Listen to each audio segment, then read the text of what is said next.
Hello කොහොමද ඔයගොල්ලන්ට එහෙනම් සුබ දවසක් කියලා ආයෙත් ඔයාලා හැමෝම පිළිගන්නවා අපේ මේ PC Game Hut කියන YouTube channel එකට.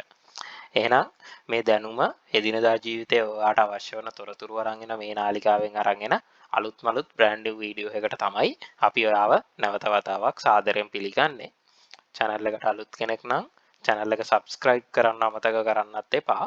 ඒ වගේම මේ දේවල් අනිත් අයට බලන්න මේ වීඩියෝ share කරන්න. ඒ වගේම මේ වීඩියෝ එකේ මොකක් හරි අඩුපාඩුවක් තියෙනවා නම් සහ ඔයාට හොඳයි කියලා හිතෙනවා නම් කමෙන්ට් එකක් දාගෙන යන්නත් අමතක කරන්න එපා කියලා ඔයාගෙන් අපි ආදරෙන් ඉල්ලා සිටිනවා. ඕගොල්ලෝ හැමෝටම ගොඩක් වැදගත් වෙන වීඩියෝස් තමයි අපි අරගෙන එන්නේ. කලින් වීඩියෝස් වල අපි අරගෙන ආව ID එකක් අලුතෙන්ම හදාගන්නේ කොහොමද? ID එකක් නැති වුනහම හදාගන්නේ කොහොමද? ඒ වගේම ID එකේ තොරතුරක් ඔයා වෙනස් කරගන්න ඕන නම් කොහොමද වෙනස් කරගන්නේ? ID එක ඉංග්‍රීසි භාෂාවට පරිවර්තනය කරගන්නේ කොහොමද? එතකොට අපි මේ කතා කළේ ශ්‍රී ලංකාවේ ඉන්න අයටනේ මේ ටික කොහොමද කරගන්නේ කියලා.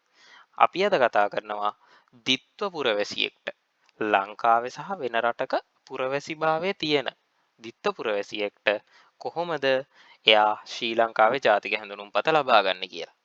හරි.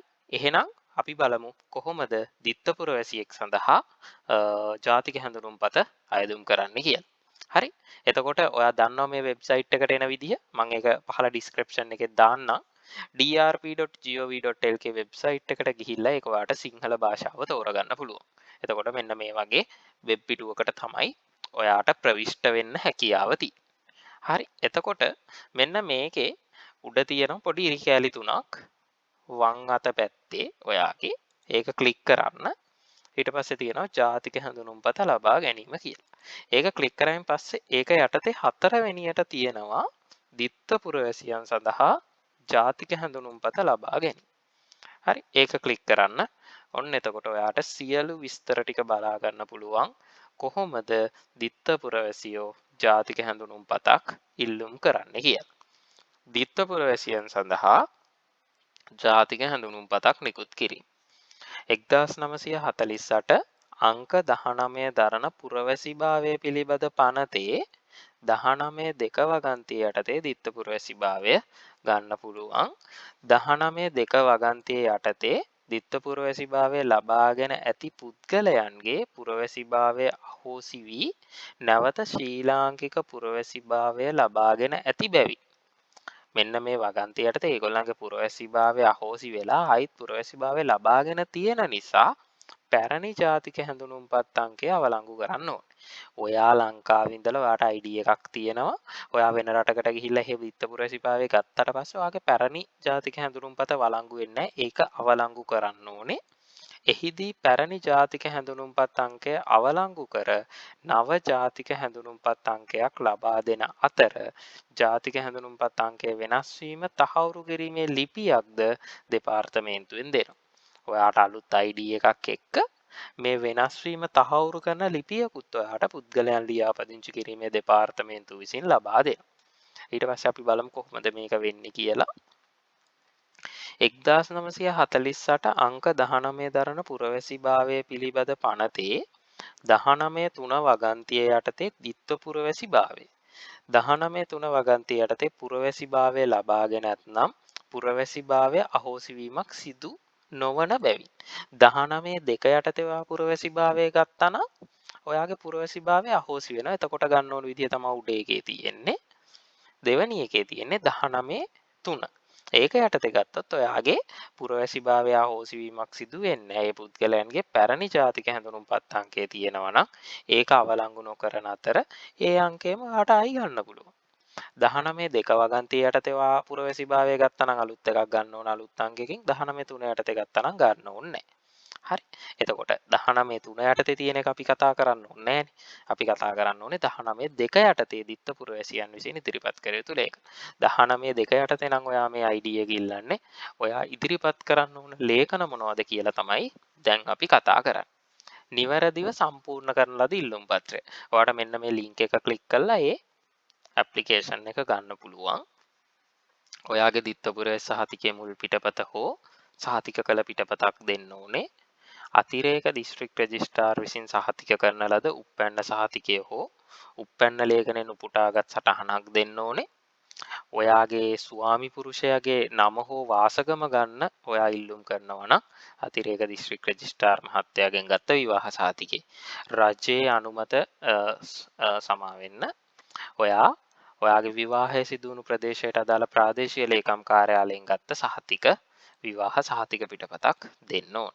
ඒ වගේම මාස 6ක කාලයක් ඇතුළත ලබාගත් ICAO ප්‍රමිතියෙන් යුතු ඡායාරූපය ජාතික හැඳුනුම්පත ප්‍රාදේශීය ලේකම් කාර්යාලයේ පුද්ගලයන් ලියාපදිංචි කිරීමේ අංශය වෙත බාර දීම සඳහා ඉදිරිපත් කළ යුතු ලේඛනය. ඒකට මෙන්න මේ ලේඛනය කියන එක ක්ලික් කරා නම් ඔයාට ඒක ගන්න පුළුවන්. ඒ වගේම දිත්තපුරවැසි සහතිකය නිකුත් කළ දවස් ඉඳලා ජාතික හැඳුනුම්පත ඉල්ලුම් කරන දිනය අතර කාල සීමාව මාස 6කට වැඩි නම් ඔයාට දිත්තපුරවැසි සහතිකය හම්බ වෙලා මේ කාලය මාස 6කට වැඩි නම් උචිත નિયમિત කාලය තුල හැඳුනුම්පතක් ලබාගෙන නොමැති බවට ඒ සඳහා ඉල්ලුම් පත්‍රයක් ඉදිරිපත් නොමැති බවටත් කරන ප්‍රකාශය.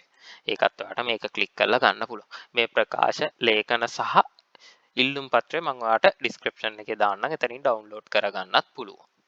ඒ වගේම දිත්තපුරවැසියන් හැඳුනුම්පත ලබා ගනිද්දී ගාස්තුව දිත්තපුරවැසියන් සඳහා ජාතික හැඳුනුම්පත ගන්න රුපියල් 200යි.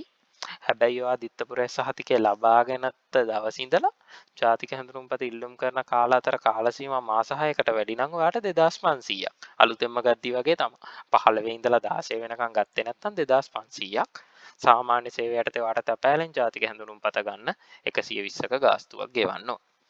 ඉහත කී ගාස්තු ඉල්ලුම්පත සහතික කරනු ලබන සහතික කිරීමේ නිලධාරී මගින් ගෙවිය හැකිවන අතර දඩමුදල් අදාළ ප්‍රාදේශීය ලේකම් කාර්යාලයේ සරප් කවුන්ටරයට දඩමුදල් ගෙවන්න ඕන සරප් කවුන්ටරයට අනිත්‍යවාට ඒ අදාළ නිලධාරියට ගෙවන්න හැකියාව තියෙනවා.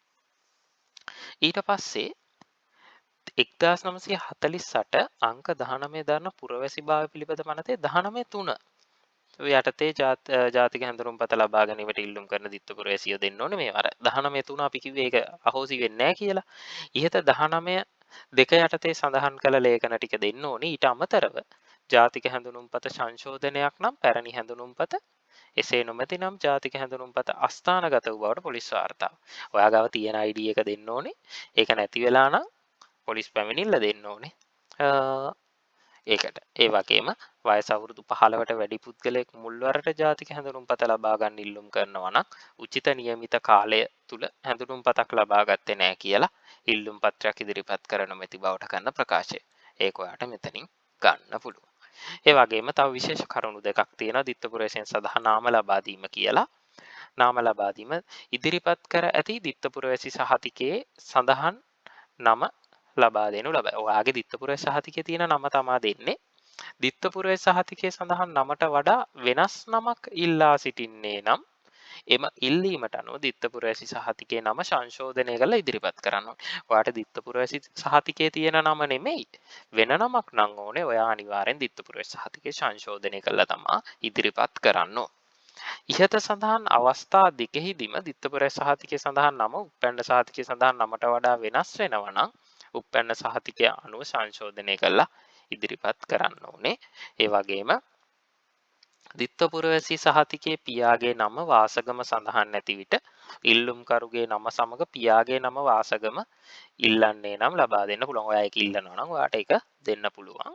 දිත්තපුරවැසි සහතිකයේ සඳහන් නම සමග විවාහ සහතිකය ඉදිරිපත් කරමින් ස්වාමියාගේ නම වාසගම ඉල්ලනවා නම් ඔයාට ඒකත් ලබා දෙන්න හැකියාව තියෙනවා. ඒක අමතරව තමයි මම ඔයාට කියලා දුන්නේ. තවත් එකක් තියෙනවා ඔයාලගේ ලිපිනය ලබා දෙන්න. 1948 අංක 19 දරන පුරවැසිභාවය පිළිබඳ පනතේ 19.2 හා 19.3 වගන්තිය යටතේ පුරවැසිභාවය ලබාගත් ශ්‍රී ලංකාවේ දිත්ත පුරවැසියන් වන පුද්ගලයන් හට ජාතික හැඳුනුම්පත ලබා ගැනීම සඳහා තම ස්ථිර පදිංචි ස්ථානය සනාථ කිරීමට නොහැකි අවස්ථාවලදී තම ළඟම ඥාතියෙකුගේ හිතවතෙකුගේ ලිපිනය භාවිතා කරලා ජාතික හැඳුනුම්පත සකස් කරන්න ඔයාට හැකියාව තියෙනවා. එහිදී මෙන්න මේ ආකෘතිය මගින් ලිපිනය සනාථ කරලා ජාතික හැඳුනුම්පත ඉල්ලුම් කරන්නත් ඔයාට හැකියාව තියෙනවා. ඒ දෙකම අමතරව බලා ගන්න. මෙන්න මේ කියන ඩොකියුමන්ට් ටික අරගෙන ගිහිල්ලා ඔයාට ඉතාම පහසුවෙන් දෙපාර්තමේන්තුවෙන් ජාතික හැඳුනුම්පත ලබා ගන්න පුළුවන් දිත්ත පුරවැසියන්ට.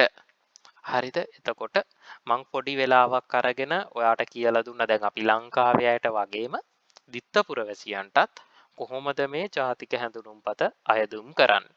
දැන් ඔයාට මං හිතනවා මොකුත්ම දන්නේ නැති කෙනෙක්ට හරි පොඩි අදහසක් ලැබුණා කියලා කොහොමද මෙන්න මේ වගේ පොඩි කාලයකින් ඔයාගේ ජාතික හැඳුනුම්පත ඔයා විදේශයක දිත්තපුරවැසිභාවය ලබාගත්ත කෙනෙක් නම් ඔයාගේ ජාතික හැඳුනුම්පත කොහොමද ලබා ගන්න කියන එක පිළිබඳ. හරි. එතකොට මේවේ අඩුපාඩු මොනවා හරි ගැටලු තියෙනවා නම් ඔයාට ඒ සම්බන්ධයෙන් අපිට කමෙන්ට් එකක් දාලා අපෙන් උපදෙස් ගන්නත් පුළුවන්. නැත්නම් මම ඔයාට ඩිස්ක්‍රිප්ෂන් එකේ දානවා අංක පුද්ගලයන් ලියාපදිංචි කිරීමේ දෙපාර්තමේන්තුවේ ප්‍රධාන අංක දෙක මම ඔයාට ඩිස්ක්‍රිප්ෂන් එකේ දානවා. ඒ අංක වලට කතා කළත් ඔයාට මේක ගැන වැඩිදුර විස්තර ලබා ගන්න පුළුවන්. මොකුත්ම දන්නේ නැති කෙනෙක්ට හරි මේක කියවලා මේකෙන් මොකක් හරි කරගන්න, ඒ කියන්නේ මේ විස්තර ටික ඔයාලා දන්නේ නැහැ කොහෙද තියෙන්නේ ඔයාලට ඒ ගැටලුව මෙතනින් නිමාවටපත් වෙයි කියලා මං හිතනවා. මේක ඔයාලට ගොඩක් වැදගත් වෙයි කියලා හිතනවා. මේකේ අඩුපාඩු තියෙන්න පුළුවන් 100% කම්ප්ලීට් නැහැ. මොකද මේ දෙපාර්තමේන්තුවෙන් දීලා තියෙන ස්කීම් එක මේක වෙනස් වෙන්නත් පුළුවන්. ඒක නිසා තමයි මම ඔයාලට කියන්නේ හැමතිස්සෙම නම්බර් එකට කතා කරලා කන්ෆර්ම් කරගන්න. එතකොට ඔයාලට කිසිම ගැටලුවක් වෙන්නේ නැහැ. මම මේ වගේ වීඩියෝස් තව ගොඩක් ඔයාලට ඉදිරියට අරගෙන එන්න හිතාගෙන ඉන්නවා. මං හිතනවා මේක ඔයාලට ගොඩක් වැදගත් වෙයි කියලා. මොනවා හරි අඩුපාඩු තියෙනවා නම් එහෙම ගත්ත කෙනෙක් ඉන්නවා නම් කමෙන්ට් සෙක්ෂන් එකේ දාන්න. එතකොට මේ වීඩියෝ එක බලන කෙනෙක්ට ඒ ඔයාලගේ කමෙන්ට් වල තියෙන දේවලුත් අරගෙන කිසිදු ගැටලුවක් කරගන්න නැතුව මේක කරගන්න හැකියාව තියෙනවා. අපි හැමෝම උදව් කරගෙන යන්න ඕන ගමනක් මේක. ඒකයි මම මේ වීඩියෝ අරගෙන කිසිදු ලාභ ප්‍රයෝජනයක් නොමැතිව තමයි ඔයාට මේ වීඩියෝස් අරගෙන එන්නේ. එහෙනම් මේ වීඩියෝ එක හොඳයි නම් පොඩි ලයික් එකකින් කමෙන්ට් එකකින් සපෝට් එකක් දෙන්න. එතකොට තවත් මේ වගේ වීඩියෝස් අරගෙන එන්න පොඩි ආසාවක් සහ පොඩි මොරාල් එකක් එනවා. ඔයා සපෝට් එකක් දෙන්න, අනිත් අයට බලන්න ෂෙයා කරන්න. එහෙනම් තවත් මේ වගේ වීඩියෝ එකක් අරගෙන ඔයා ගාවට එනකන් අදට ගිහිල්ලා එන්නම්. ඔයාට සුබ දවසක්. ජය වේවා.